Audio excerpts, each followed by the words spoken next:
Okay, here we are with game one. We're against Iliac 1986, the reigning ladder champion. We're going to go ahead and keep this.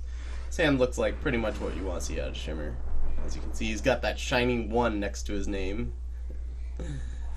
And this is probably a mirror. I know that Iliac has been on Shimmer recently.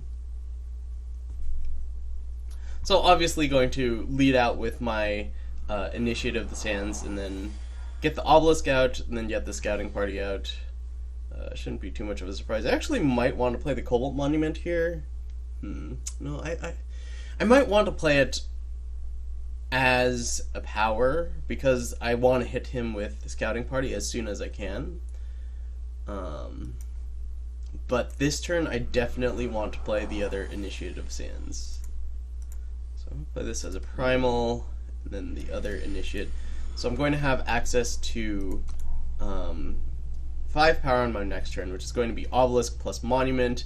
Then on the following turn, I'm going to go Sigil, Scouting Party, and hopefully get through with some. Oh, well, if that's the case, I'm still going to hit 6 on time. Okay, so I just want to hit 6 on time. That's the important number.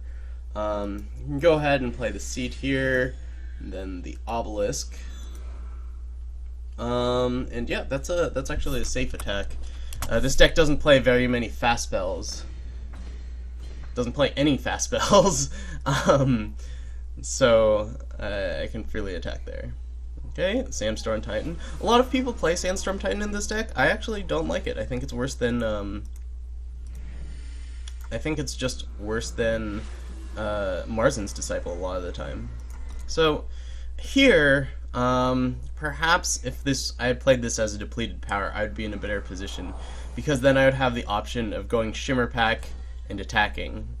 But my position is pretty good as it stands. My opponent, Iliac, has to block as many of these Yeti Spies to prevent me from drawing cards and turning them into more units as possible. And though he may have like a Storm Lynx, he still has to do a good amount of chump blocking in order to prevent me from getting these hits in. And since we're both playing Shimmerpack decks with Obelisk and whatnot, yeah, I figured he had an ambush unit. That's actually better for me than it was if it was a Storm Lynx. Anyway, so the units are very important for both of us. Like, keeping as many units alive as possible. Ooh, this is interesting. So he's going to let me draw all these cards, but he's going to take down my Initiate of the Sands. That was an interesting play. Okay, so let's see. I get to draw 4 cards. That's pretty insane. I can go get a Sigil, Permafrost. It doesn't seem too bad. I'm going to want both of those Sigils. I'm going to want one more Sigil after that. I think next turn is probably a Crystallize turn. In which case, I can't play 3 units, so I suppose this is... Well, actually, if I go Marisen's Disciple plus Talir's Favored, then I can go Crystallize on the next turn and swing in for what should be lethal. So I'm going to go ahead and do that.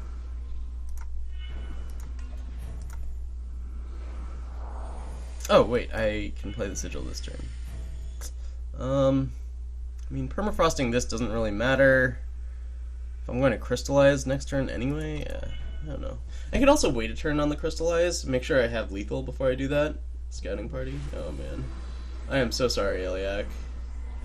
Let's see. So he blocks this. He takes 2, 4, 6, 8, 10, 12, 13. It's exactly lethal. Okay.